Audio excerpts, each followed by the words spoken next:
നടത്തിക്കൊണ്ടിരിക്കുന്നത്. സാർ, 188 ദിവസം ഈ നിയമസഭ സമ്മേളിച്ചു. ഇതുവരെ ഈ സഭ നിലവിൽ വന്ന് 188 ദിവസം ഒരു നോട്ടീസ് പോലും അടിയന്തര പ്രമേയത്തിന് കൊടുക്കാതിരുന്നത് ആകെ 9 ദിവസം മാത്രമാണ്. ഇപ്പോഴിതാ ഇതൊരു പ്രധാനപ്പെട്ട വിഷയമാണ് എങ്കിൽ ഒരു നോട്ടീസെങ്കിലും കൊടുക്കാനുള്ള പാർലമെന്ററി മര്യാദ, സഭയോടുള്ള മര്യാദ ഇവർ കാണിക്കണ്ടേ? സാർ, ഇവർക്ക് ഭയമാണ്. നോട്ടീസ് കൊടുത്താൽ സർക്കാരെങ്ങാനും ചർച്ചയ്ക്കെടുത്താലോ അപ്പോ ചെമ്പ് വെളിച്ചത്താവും കള്ളി വെളിച്ചത്താവും എന്നതുകൊണ്ട് നോട്ടീസ് കൊടുക്കാൻ പോലും ധൈര്യമില്ലാത്തൊരു പ്രതിപക്ഷം. സാർ, ഇവർക്ക് വേണമെങ്കിൽ സബ്മിഷനായിട്ട് ഉന്നയിക്കാൻ ശ്രമിക്കാമായിരുന്നല്ലോ. എന്നിട്ട് അനുവദിക്കുന്നില്ലെങ്കിൽ തടസ്സപ്പെടുത്തുന്നത് മനസ്സിലാക്കാം. ഒരു ശ്രമം, നടപടിക്രമം അനുസരിച്ചൊരു ശ്രമം നടത്താതെ നേരെ രാവിലെ നേരത്തെ തയ്യാറാക്കി വെച്ചൊരു ബാനറുമായി, നേരത്തെ ബാനറും തയ്യാറാക്കി വെച്ചിരിക്കുകയാണ്, മുൻകൂട്ടി തയ്യാറാക്കിയ തിരക്കഥയാണ്. ആ തിരക്കഥയുമായി വന്ന പ്രതിപക്ഷം ജനങ്ങളുടെ മുമ്പിൽ നഗ്നരാക്കപ്പെട്ടിരിക്കുകയാണ്. സാർ, വസ്തുതകൾ പുറത്തു വരുമെന്ന ഭയമാണ് ഇവർക്കുള്ളത്. വസ്തുതകൾ പുറത്തു വരണമെന്നല്ല ഇവരാഗ്രഹിക്കുന്നത് പുകമറ നിലനിർത്തണം എന്നതാണ്.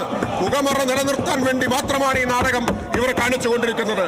സാർ, കേരളത്തിലെ സർക്കാരിന്റെ, പിണറായി വിജയൻ സർക്കാരിന്റെ ട്രാക്ക് റെക്കോർഡ് എന്താണ്?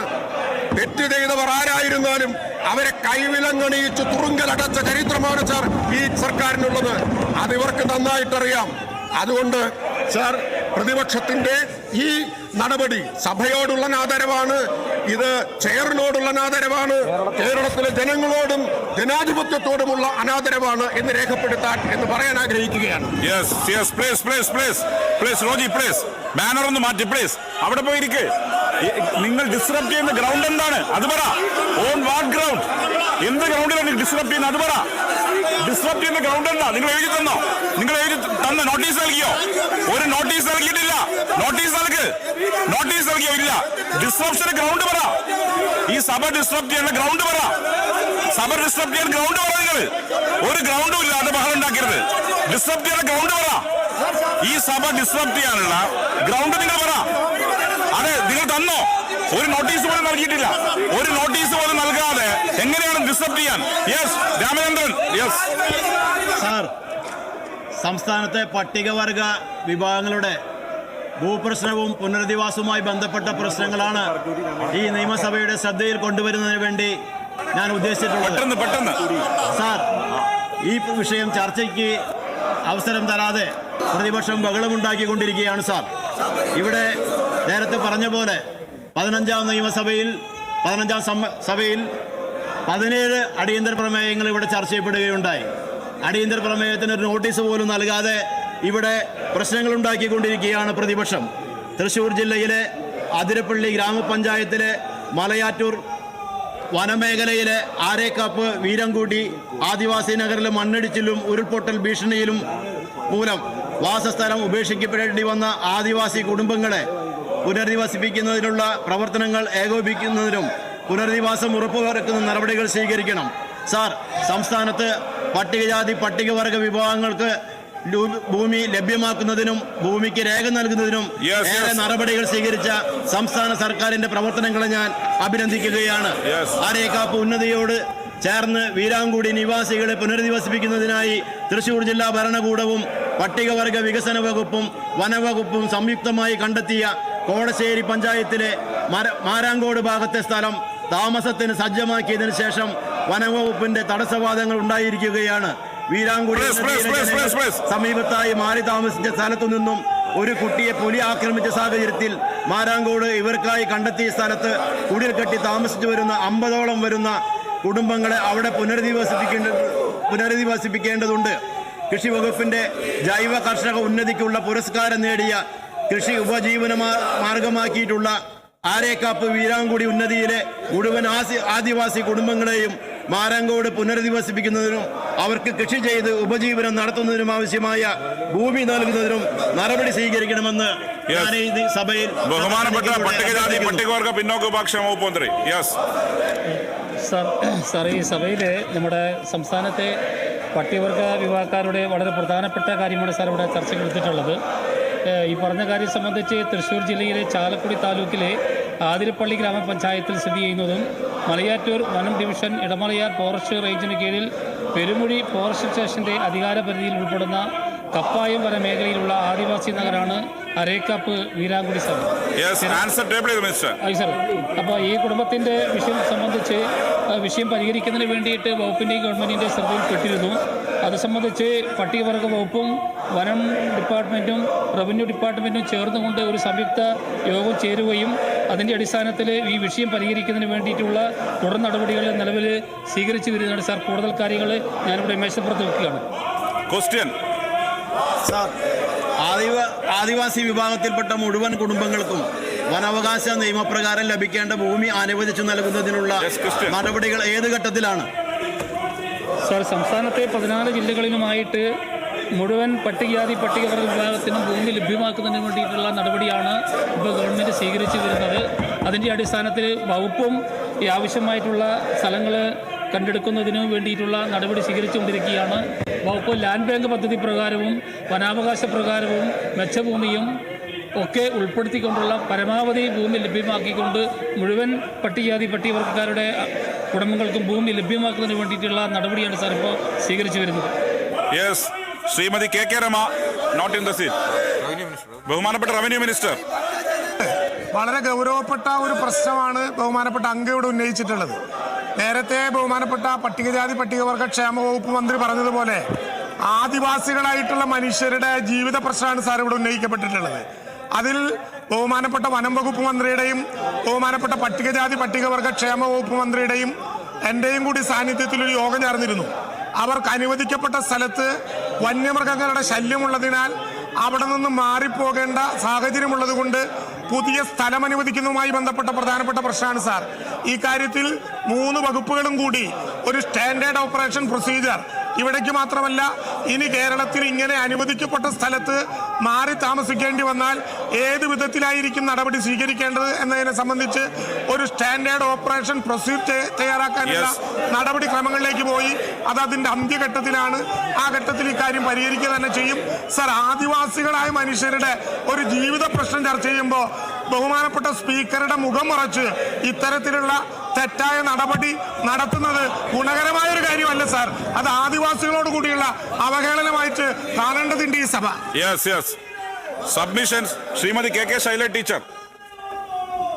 കണ്ണൂർ അന്താരാഷ്ട്ര വിമാനത്താവളത്തിന്റെ റൺവേ വികസിപ്പിക്കുന്നതിന് വേണ്ടി കീഴൂർ വില്ലേജിൽപ്പെട്ട കാനാട് കീഴൂർ മേഖലകളിൽ 245 ഏക്കർ ഭൂമി ഏറ്റെടുക്കുന്നതുമായി ബന്ധപ്പെട്ട വിഷയം ബഹുമാനപ്പെട്ട മന്ത്രിയുടെ ശ്രദ്ധയിൽ നേരത്തെ പെടുത്തിയിട്ടുണ്ട്.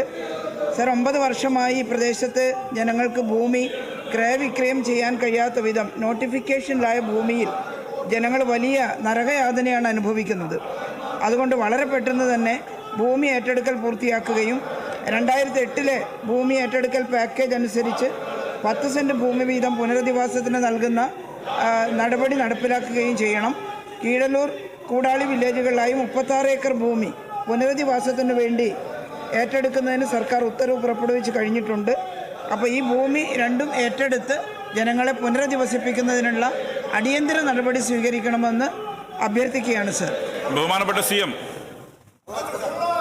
സർ, വിമാനത്താവളത്തിനായി ഭൂമി ഏറ്റെടുക്കുമ്പോൾ എന്തൊക്കെ ചെയ്യണമെന്നുള്ള കാര്യത്തെ സംബന്ധിച്ചൊരു യോഗം ചേർന്നിരുന്നു. അതുമായി ബന്ധപ്പെട്ട് സ്ഥലം ഏറ്റെടുക്കാനും നഷ്ടപരിഹാരം ലഭ്യമാക്കാനും ത്വരിത നടപടികൾ സ്വീകരിക്കണമെന്നാണ് കണ്ടിട്ടുള്ളത്. സ്ഥലം ഏറ്റെടുക്കുന്നതിനാവശ്യമായ നടപടികൾ ത്വരിതപ്പെടുത്തുന്നുണ്ട്. ആവർത്തിച്ച് ബഹുമാനപ്പെട്ട അംഗങ്ങളോട് സഭാ നടപടികൾ സഹകരിക്കണമെന്ന് ചെയർ അഭ്യർത്ഥിച്ചിട്ടുണ്ട്. ഒരിക്കൽ കൂടി ബഹുമാനപ്പെട്ട LOP അങ്ങേ ഞാൻ കാണുന്നില്ല. 1 മിനിറ്റ് ഒന്ന് താത്തിയാൽ അദ്ദേഹത്തിന് കാണാമായിരുന്നു, അദ്ദേഹത്തെ ഒന്ന് കാണാൻ സാധിക്കുമായിരുന്നു. യെസ്, ഇന്നത്തെ കാര്യപടികൾ ഭാഗമായിട്ടുള്ള സഹകരിക്കാത്ത സാഹചര്യത്തിൽ ഇന്നത്തെ മറ്റ് സബ്മിഷനിൽ ബഹുമാനപ്പെട്ട മന്ത്രിമാർ മേശപ്പുറത്ത് വെക്കേണ്ടതാണ്. Shri PK Kunhalikutty, not in the seat. Shri GS Jayalal, ബഹുമാനപ്പെട്ട മിനിസ്റ്റർ ജലവിഭവ വകുപ്പ് മന്ത്രി. യെസ്, സബ്മിഷൻ, ഇന്നത്തെ സബ്മിഷനുകളെല്ലാം ടേബിൾ ചെയ്തിരിക്കുകയാണ്. ഓർഡർ. മേശപ്പുറത്ത് വെക്കുന്ന കടലാസുകൾ ബഹുമാനപ്പെട്ട മുഖ്യമന്ത്രി.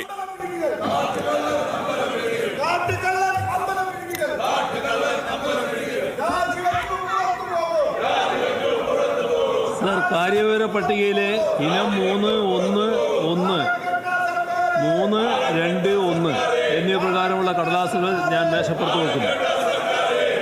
ബഹുമാനപ്പെട്ട ധനകാര്യ വകുപ്പ് മന്ത്രി. സാർ, കാര്യവിവര പട്ടികയിലെ ഇനം 3.1.2, 3.2.2 എന്നിവ പ്രകാരമുള്ള കടലാസുകൾ ഞാൻ മേശപ്പുറത്ത് വെക്കുന്നു. ബഹുമാനപ്പെട്ട റവന്യൂ ഭവന നിർമ്മാണ വകുപ്പ് മന്ത്രി. സാർ, കാര്യവിവര പട്ടികയിലെ ഇനം 3.1, 3, 3.2, 3 എന്നിവ പ്രകാരമുള്ള കടലാസുകൾ ഞാൻ മേശപ്പുറത്ത് വയ്ക്കുന്നു. ബഹുമാനപ്പെട്ട ജലവിഭവ വകുപ്പ് മന്ത്രി. സാർ, കാര്യവിവര പട്ടികയിലെ ഇനം 3, 2, 4 പ്രകാരമുള്ള കടലാസുകൾ ഞാൻ മേശപ്പുറത്ത് വയ്ക്കുന്നു. ബഹുമാനപ്പെട്ട വൈദ്യുതി വകുപ്പ് മന്ത്രി.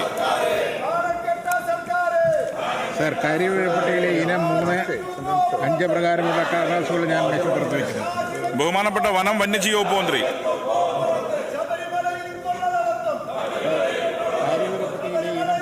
കടലാസുകൾ വന്യജീവി വനം വകുപ്പ് മന്ത്രിക്ക് വേണ്ടി ഞാൻ മേശപ്പുറത്ത് വയ്ക്കുന്നു. ബഹുമാനപ്പെട്ട നിയമം വ്യവസായം കയർ വകുപ്പ് മന്ത്രി. സാർ, കാര്യവിവര പട്ടികയിൽ ഇനം 3.1.4, 3.2.7 എന്നിവ പ്രകാരമുള്ള കടലാസുകൾ ഞാൻ മേശപ്പുറത്ത് വയ്ക്കുന്നു. ബഹുമാനപ്പെട്ട തദ്ദേശ സ്വയംഭരണം എക്സൈസ് പാർലമെന്ററി കാര്യ വകുപ്പ് മന്ത്രി. സാർ, കാര്യവിവര പട്ടികയിലെ ഇനം 3.1.5, 3.2.8 എന്നിവ പ്രകാരമുള്ള കടലാസുകൾ ഞാൻ മേശപ്പുറത്ത് വയ്ക്കുന്നു. ബഹുമാനപ്പെട്ട കൃഷി വകുപ്പ് മന്ത്രി. സാർ, കാര്യവിവര പട്ടികയിലെ ഇനം 3.1.6, 3.2.9 എന്നിവ പ്രകാരമുള്ള കടലാസുകൾ ഞാൻ മേശപ്പുറത്ത് വയ്ക്കുന്നു. ബഹുമാനപ്പെട്ട രജിസ്ട്രേഷൻ മ്യൂസിയം ആർക്കിയോളജി വകുപ്പ് മന്ത്രി. സാർ, കാര്യവിവര പട്ടികയിലെ ഇനം 3, 2, 10 പ്രകാരമുള്ള കടലാസുകൾ ബഹുമാനപ്പെട്ട ഗതാഗത വകുപ്പ് മന്ത്രിക്ക് വേണ്ടി.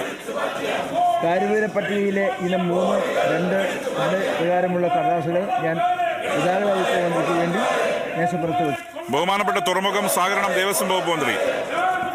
സാർ, കാര്യവിവര പട്ടികയിലെ ഇനം 3, 2, 12 പ്രകാരമുള്ള കടലാസുകൾ ഞാൻ മേശപ്പുറത്ത് വയ്ക്കുന്നു. ബഹുമാനപ്പെട്ട മത്സ്യബന്ധനം സാംസ്കാരിക വിഭജനകാര്യ വകുപ്പ് മന്ത്രി.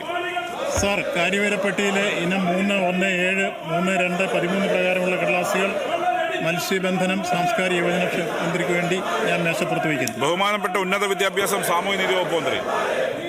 കാര്യവിവര പട്ടികയിലെ ഇനം 3.1.8 പ്രകാരമുള്ള കടലാസുകൾ ഞാൻ മേശപ്പുറത്ത് വയ്ക്കുന്നു. ബഹുമാനപ്പെട്ട പൊതുവിദ്യാഭ്യാസം തൊഴിൽ വകുപ്പ് മന്ത്രി.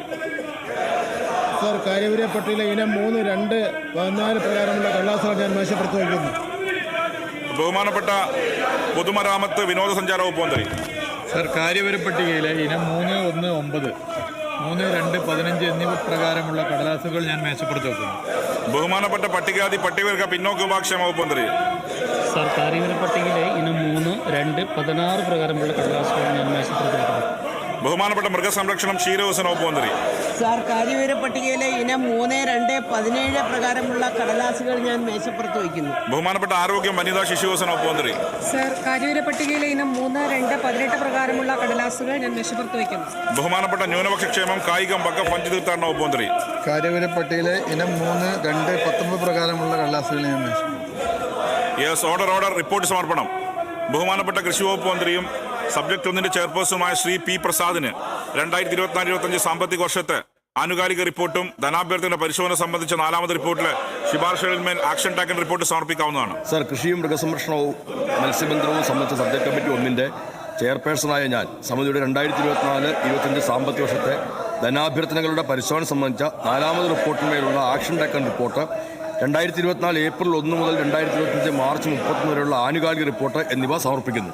ബഹുമാനപ്പെട്ട നിയമം വ്യവസായം കയർ വകുപ്പ് മന്ത്രിയും സബ്ജക്ട് കമ്മിറ്റി 4 ചെയർപേഴ്സണുമായ ശ്രീ പി രാജീവന് 2024 സാമ്പത്തിക വർഷത്തെ ആനുകാലിക റിപ്പോർട്ട്, ധനാഭ്യർത്ഥന പരിശോധന സംബന്ധിച്ച 4ാമത് റിപ്പോർട്ടിലെ ശുപാർശകളിന്മേൽ ആക്ഷൻ ടേക്കൻ റിപ്പോർട്ടും 2025 കേരള വ്യവസായ ഏകജാല ക്ലിയറൻസ് ബോർഡുകളും വ്യവസായ നഗരപ്രദേശ വികസനവും ഭേദഗതി ബില്ലിനെ സംബന്ധിച്ച റിപ്പോർട്ടും എന്നിവ സമർപ്പിക്കാവുന്നതാണ്. സാർ, വ്യവസായങ്ങളും ധാതുക്കളും സംബന്ധിച്ച സബ്ജക്ട് കമ്മിറ്റി 4 ചെയർപേഴ്സണായ ഞാൻ സമിതിയുടെ 2024-25 സാമ്പത്തിക വർഷത്തെ ആനുകാലിക റിപ്പോർട്ട്, 2024-25 ധനാഭ്യർത്ഥനകളുടെ പരിശോധന സംബന്ധിച്ച 4ാമത് റിപ്പോർട്ടിന്റെ ശുപാർശകളുടെ മേലുള്ള ആക്ഷൻ ടേക്കൻ റിപ്പോർട്ട്, 2025 കേരള വ്യവസായ ഏകജാലക ക്ലിയറൻസ് ബോർഡുകളും വ്യവസായ നഗരപ്രദേശ വികസനവും ഭേദഗതി ബിൽ സംബന്ധിച്ച സബ്ജക്ട് കമ്മിറ്റി റിപ്പോർട്ട് എന്നിവ സമർപ്പിക്കുന്നു. ബഹുമാനപ്പെട്ട പൊതുവിദ്യാഭ്യാസം തൊഴിൽ വകുപ്പ് മന്ത്രിയും സബ്ജക്ട് കമ്മിറ്റി 6 ചെയർപേഴ്സണുമായ ശ്രീ വി ശിവൻകുട്ടിക്ക് 2025 കേരള പബ്ലിക് സർവീസ് കമ്മീഷൻ സർവകലാശാലയുടെ കീഴിലെ സർവീസുകളെ സംബന്ധിച്ച കൂടുതൽ ചുമതലകൾ ഭേദഗതി 2ാം നമ്പർ ബില്ലിനെ സംബന്ധിച്ച സബ്ജക്ട് കമ്മിറ്റി റിപ്പോർട്ട് സമർപ്പിക്കാവുന്നതാണ്. സാർ, വിദ്യാഭ്യാസം സംബന്ധിച്ച് സബ്ജക്ട് കമ്മിറ്റി 6 ചെയർപേഴ്സണായ ഞാൻ 2025 കേരള പബ്ലിക് സർവീസ് കമ്മീഷൻ സർവകലാശാലയുടെ കീഴിലുള്ള സർവീസുകളെ സംബന്ധിച്ച കൂടുതൽ ചുമതലകൾ ഭേദഗതി 2-ാം നമ്പർ ബിൽ സംബന്ധിച്ച് സബ്ജക്റ്റ് കമ്മിറ്റി റിപ്പോർട്ട് സമർപ്പിക്കുന്നു. സാർ അങ്ങേ കണ്ടുകൂടാ സാർ, ഇത് വായിക്കാൻ തന്നെ അങ്ങേ കണ്ടുകൂടാ. ഒന്ന് അദ്ദേഹം കണ്ടോട്ടെ പ്ലീസ്. അങ്ങൊന്ന് എണീറ്റ് നിൽക്കേ, അങ്ങൊന്ന് എണീറ്റ് നിൽക്കട്ടെ, അങ്ങനെ മുഖം കാണട്ടെ. ബഹുമാനപ്പെട്ട പ്ലീസ്.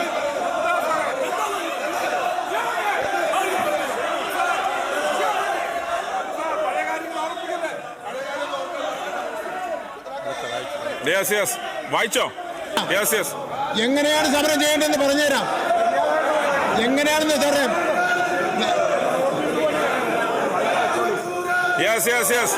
ബഹുമാനപ്പെട്ട ഒരു മര്യാദയില്ല. മര്യാദയേ ഇല്ല നിങ്ങൾക്ക്. ബഹുമാനപ്പെട്ട വൈദ്യുതി വകുപ്പ് മന്ത്രിയും സബ്ജക്ട് കമ്മിറ്റി ഏഴിന്റെ ചെയർപേഴ്സണുമായ ശ്രീ കെ കൃഷ്ണൻകുട്ടിക്ക് കമ്മിറ്റിയുടെ 2024-25 സാമ്പത്തിക വർഷത്തെ ആനുകാലിക റിപ്പോർട്ടും ധനാഭ്യർത്ഥന പരിശോധന സംബന്ധിച്ച 4ാമത് റിപ്പോർട്ടിലെ ശുപാർശകളിന്മേൽ ആക്ഷൻ ടേക്കൻ റിപ്പോർട്ട് സമർപ്പിക്കാവുന്നതാണ്. സർ, വിദ്യുച്ഛക്തിയും തൊഴിലും തൊഴിലാളിക്ഷേമവും സംബന്ധിച്ച് സബ്ജക്ട് കമ്മിറ്റി ഏഴിന്റെ ചെയർപേഴ്സണായ ഞാൻ സമിതിയുടെ 2024-25 സാമ്പത്തിക വർഷത്തെ ധനാഭ്യർത്ഥനകളുടെ പരിശോധന സംബന്ധിച്ച് 4ാമത് റിപ്പോർട്ടിനുള്ള ആക്ഷൻ ടേക്കൻ റിപ്പോർട്ട് 2024 ഏപ്രിൽ 1 മുതൽ 2025 മാർച്ച് 31 വരെ ആനുകാലിക റിപ്പോർട്ട് എന്നിവ സമർപ്പിക്കുന്നു. ബഹുമാനപ്പെട്ട മുഖ്യമന്ത്രിയും സബ്ജക്ട് കമ്മിറ്റി 14-ലെ ചെയർപേഴ്സണുമായ ശ്രീ പിണറായി വിജയന് 2024-25 സാമ്പത്തിക വർഷത്തെ ആനുകാലിക റിപ്പോർട്ട് ധനാഭ്യർത്ഥനയുടെ പരിശോധന സംബന്ധിച്ച് 4ാമത് റിപ്പോർട്ടിലെ ശുപാർശകളിന്മേൽ ആക്ഷൻ ടേക്കൻ റിപ്പോർട്ടും 2025-ലെ കേരള ഏക കിടപ്പാട സംരക്ഷണ ബില്ലിനെ സംബന്ധിച്ച റിപ്പോർട്ട് എന്നിവ സമർപ്പിക്കാവുന്നതാണ്. സർ, ആഭ്യന്തര കാര്യങ്ങൾ സംബന്ധിച്ച സബ്ജക്ട് കമ്മിറ്റി 14-ന്റെ ചെയർപേഴ്സണായ ഞാൻ 2024 ഏപ്രിൽ മുതൽ 2025 മാർച്ച് 31 വരെയുള്ള ആനുകാലിക റിപ്പോർട്ട് 2024-25 സാമ്പത്തിക വർഷത്തെ ധനാഭ്യർത്ഥനകളുടെ പരിശോധന സംബന്ധിച്ച 4ാമത് റിപ്പോർട്ടിലെ ശുപാർശകളിന്മേലുള്ള ആക്ഷൻ ടേക്കൻ റിപ്പോർട്ട് 2025-ലെ കേരള ഏക കിടപ്പാടം സംരക്ഷണ ബിൽ സംബന്ധിച്ച സബ്ജക്ട് കമ്മിറ്റി റിപ്പോർട്ട് എന്നിവ സമർപ്പിക്കുന്നു. പൊതുമേഖലാ സ്ഥാപനങ്ങളെ സംബന്ധിച്ച കമ്മിറ്റി ചെയർപേഴ്സൺ ഇ ചന്ദ്രശേഖരന് കമ്മിറ്റിയുടെ 67 മുതൽ 72 വരെ റിപ്പോർട്ടുകൾ സമർപ്പിക്കാവുന്നതാണ്.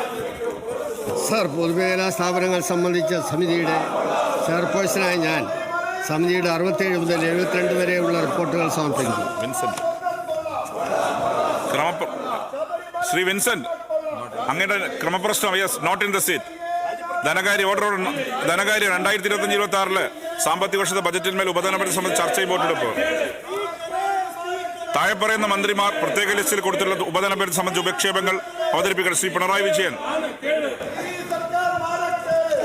സർ, നീതിന്യായ നിർവഹണം എന്ന 3-ാം നമ്പർ ധനാഭ്യർത്ഥനയുടെ പേരിൽ 2000 രൂപയുടെയും പോലീസ് എന്ന 12-ാം നമ്പർ ധനാഭ്യർത്ഥനയുടെ പേരിൽ 2000 രൂപയുടെയും സ്റ്റേഷനറിയും അച്ചടിയും മറ്റ് ഭരണപരമായ സർവീസുകളും എന്ന 14-ാം നമ്പർ ധനാഭ്യർത്ഥനയുടെ പേരിൽ 48,67,50,000 രൂപയുടെയും ഉപധനാഭ്യർത്ഥന അനുവദിക്കണമെന്ന ഉപക്ഷേപം ഞാൻ അവതരിപ്പിക്കുന്നു.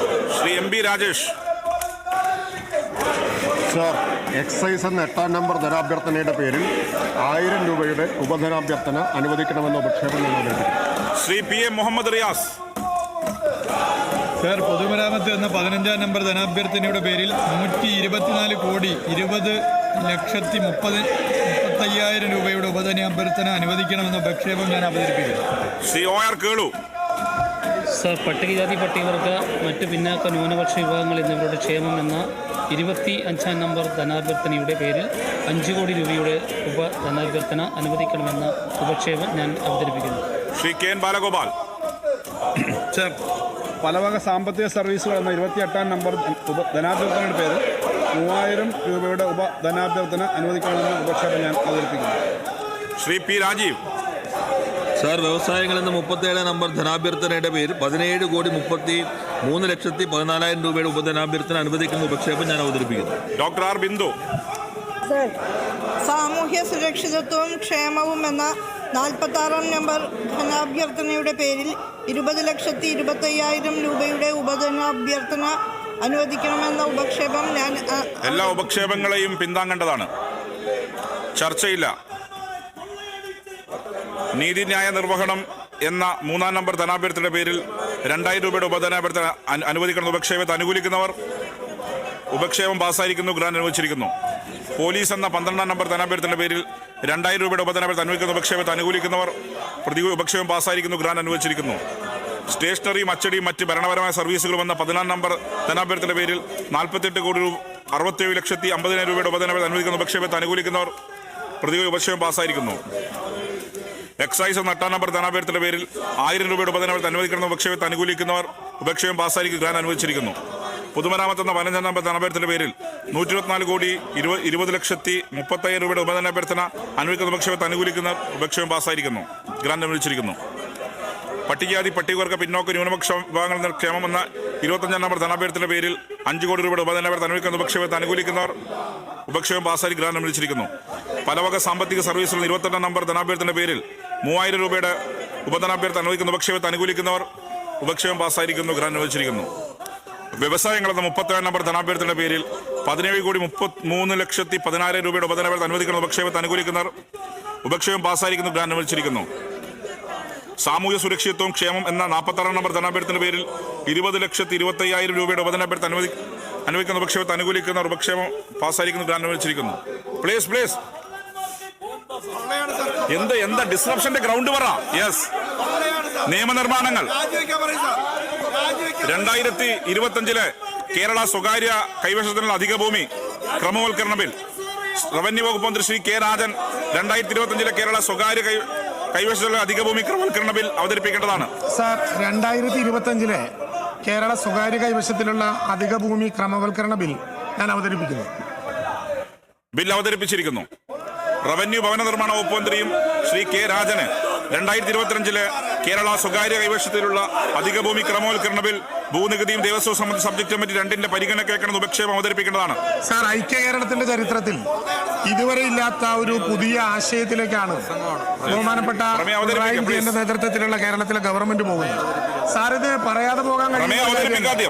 സാർ, 2025 കേരള സ്വകാര്യ കൈവശത്തിലുള്ള അധിക ഭൂമി ക്രമവൽക്കരണ ബിൽ ഭൂനികുതിയും ദേവസ്വവും സംബന്ധിച്ച സബ്ജക്ട് കമ്മിറ്റി 2-ന്റെ പരിഗണനയ്ക്ക് അയക്കണമെന്ന ഉപക്ഷേപം ഞാൻ അവതരിപ്പിക്കുന്നു. ഉപക്ഷേപത്തെ പിന്താങ്ങേണ്ടത്. ബഹുമാനപ്പെട്ട മന്ത്രി സംസാരിക്കുന്നുണ്ടോ? സാർ, ഈ ബില്ലിനെ സംബന്ധിച്ച് പ്രാഥമികമായ ചില കാര്യങ്ങൾ പ്രതിപക്ഷം എത്ര തടസ്സപ്പെടുത്തിയാലും പറയാതെ പോകാൻ കഴിയില്ല. സാർ, കേരളത്തിന്റെ റവന്യൂ രേഖകൾക്ക് ഒരു കൃത്യതയുണ്ടാക്കുന്നതിന് വേണ്ടി കേരളത്തിൽ അവതരിപ്പിക്കപ്പെടേണ്ട ഐക്യ കേരളത്തിന്റെ ചരിത്രത്തിലുള്ള ആദ്യത്തെ സെറ്റിൽമെന്റ് ബില്ലാണ് സാർ ഈ ഗവൺമെന്റ് കേരളത്തിലെ പൊതുജനങ്ങളുടെ മുമ്പാകെ വെക്കുന്നത്.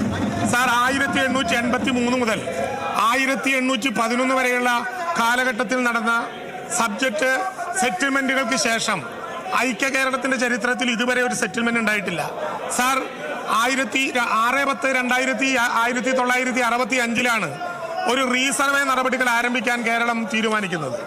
ആ തീരുമാനമെടുക്കുമ്പോൾ എല്ലാ 30 വർഷം കൂടുമ്പോഴും സെറ്റിൽമെന്റ് ഉണ്ടാക്കാവുന്ന തരത്തിൽ റീസർവേ നടപടികൾ കൊണ്ടുവരണം എന്ന് നമ്മൾ ആഗ്രഹിച്ചു. സാർ, ഈ ഘട്ടത്തിലാണ് 2-ാം പിണറായി സർക്കാർ കേരളത്തിൽ ഒരു ഡിജിറ്റൽ റീസർവേ അനിവാര്യമാണ് എന്ന കാര്യത്തിലേക്ക് പോകുന്നത്. സാർ, 1966 ആരംഭിച്ച റീസർവേ നടപടികൾ 2000 ഞങ്ങൾ പരിശോധിക്കുമ്പോഴും കേവലം 921 വില്ലേജുകളിൽ മാത്രമാണ് നടപ്പിലാക്കാനായത്.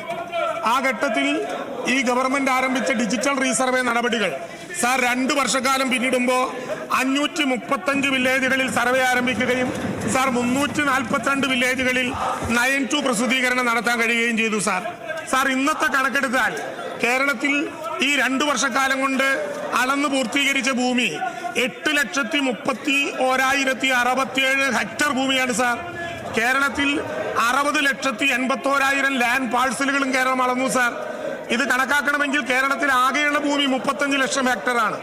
അതിൽ വനഭൂമി അവകാശപ്പെടുന്ന 8 ലക്ഷം ഹെക്ടർ കഴിഞ്ഞാൽ ബാക്കിയുള്ള ഭൂമിയുടെ 1/3 ഈ 2 വർഷക്കാലം കൊണ്ട് കേരളത്തിൽ അളന്നു തിട്ടപ്പെടുത്താൻ കഴിഞ്ഞു എന്നുള്ള അഭിമാനകരമായ വസ്തുത നമ്മുടെ മുമ്പിലുണ്ട്. സാർ, ഈ ഘട്ടത്തിലാണ് നമുക്ക് മനസ്സിലാകുന്നത് കോലയളവ്, ചങ്ങല, ടേപ്പ് തുടങ്ങിയ പല കൺവെൻഷൻ മെത്തേഡുകളിൽ നിന്ന് ആധുനിക രീതിയിലേക്ക് മാറിയപ്പോൾ ഒരാളുടെ ബൗണ്ടറിക്കുള്ളിൽ തന്നെയുള്ള ഭൂമി അധികമായി കാണുന്ന ഒരു സിറ്റുവേഷൻ കേരളത്തിൽ ഉണ്ടാവുകയാണ്.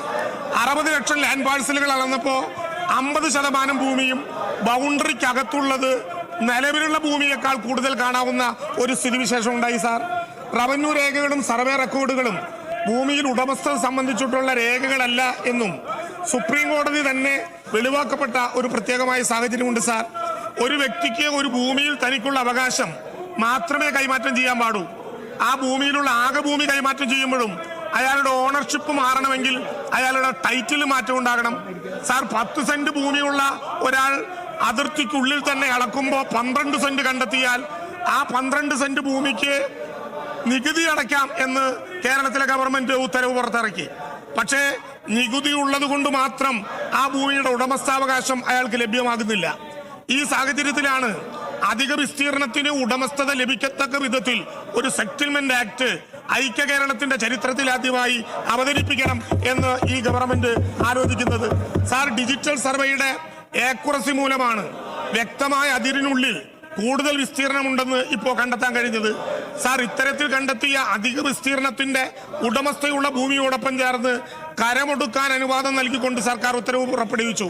പക്ഷേ സാർ, റവന്യൂ രേഖകളും സർവേ രേഖകളും ഉടമസ്ഥതയ്ക്കുള്ള രേഖയല്ലെന്നും അത് കൈവശത്തിനുള്ള തെളിവ് മാത്രമെന്നും ആണ് നിലവിലുള്ള സെറ്റിൽഡ് പൊസിഷൻ.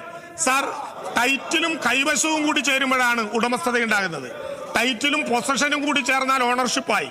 സാർ, ഇപ്പോൾ ഈ ഗവൺമെന്റ് ശ്രമിക്കുന്നത് വ്യക്തമായ അതിർത്തിക്കുള്ളിലുള്ള ഭൂമിക്ക് ഉടമസ്ഥത നൽകാനാണ്. പ്രമാണപ്രകാരമുള്ള വ്യക്തമായ അതിർത്തിക്കുള്ളിൽ അധിക ഭൂമി കാണുന്ന പക്ഷമാണ് ഉടമസ്ഥ രേഖ നൽകുന്നത്. ഒരാധാരത്തിൽ പറഞ്ഞിട്ടുള്ള അതിലെ വിസ്തൃതിയും തമ്മിൽ യോജിക്കാതെ വരുമ്പോൾ boundaries will prevail on extend എന്ന നിയമമാണ് സാർ ഇവിടെ പ്രയോഗിക്കാൻ ശ്രമിക്കുന്നത്. സാർ, പ്രതിപക്ഷം ബഹളം ഉണ്ടാക്കിയത് കൊണ്ട് കേരളത്തിലെ ജനങ്ങൾക്ക് കിട്ടേണ്ട ഒരവകാശവും ഈ ഗവൺമെന്റ് ഇല്ലാതാക്കാൻ പോകുന്നില്ലെന്ന് മാത്രമല്ല സാർ, അധിക ഭൂമിയുടെ അവകാശം അവർ അവകാശപ്പെട്ടതാണ്, അത് വിൽക്കാൻ കഴിയണ്ടേ? ഡിജിറ്റൽ റീസർവേ ഇങ്ങനെ പോകുമ്പോൾ അതിനനുസൃതമായ ഒരു സംവിധാനം ഉണ്ടാകണ്ടേ? സാർ, സർവേസ് ആൻഡ് ബൗണ്ടറീസ് ആക്ടിന്റെ ഉദ്ദേശ കാരണങ്ങൾ പരിശോധിക്കുമ്പോൾ ഇക്കാര്യത്തിലൊരു ഭേദഗതി ആ നിയമത്തിൽ വരുത്തിയിട്ട് കാര്യമില്ല. ആ സാഹചര്യത്തിലാണ് റവന്യൂ നിയമങ്ങളിലുള്ള ഒരു വിടവ് അല്ലെങ്കിൽ ശൂന്യത നികത്തുന്നതിന് വേണ്ടിയിട്ടുള്ള ഒരു ലാക്കുണ ഇല്ലാതിരിക്കാനുള്ള ഒരു നിയമനിർമ്മാണത്തിലേക്ക് തന്നെ സാർ ഈ ഗവൺമെന്റ് പോകുന്നത്. സർക്കാർ ഭൂമി സംരക്ഷിച്ചുകൊണ്ട് മാത്രമേ അധിക ഭൂമി ക്രമവൽക്കരിച്ചു നൽകുകയുള്ളൂ എന്ന മുൻകരുതൽ ഈ ആക്ടിന്റെ ഭാഗമായി ഞങ്ങൾ പറയുന്നുണ്ട്. അതുപോലെ തന്നെ വ്യവഹാരത്തിൽപ്പെടാത്ത തർക്കരഹിതമായിട്ടുള്ള അതിർത്തിക്കുള്ളിലെ ഭൂമിയാണ് ക്രമവൽക്കരിച്ചു നൽകുന്നത് എന്നതിനാൽ മറ്റൊരു ഉടമയുടെയും ഭൂമി നഷ്ടപ്പെടില്ല എന്ന് ഞങ്ങൾ ഉറപ്പിക്കും. സാർ, കേരളത്തിൽ ആകെയുള്ള ഭൂ ഉടമകളിൽ പകുതിയിലധികം പേർക്ക് പ്രയോജനം ചെയ്യുന്ന ഒരു വ്യക്തമായിട്ടുള്ള നിയമത്തിന്റെ കരടാണ് സാർ ഈ നിയമസഭയ്ക്ക് മുമ്പിൽ ഭൂപരിഷ്കരണ നിയമം അവതരിപ്പിക്കപ്പെട്ട ഈ നിയമസഭയ്ക്ക് മുമ്പാകെ ഈ ഗവൺമെന്റ് അവതരിപ്പിക്കുന്നത്.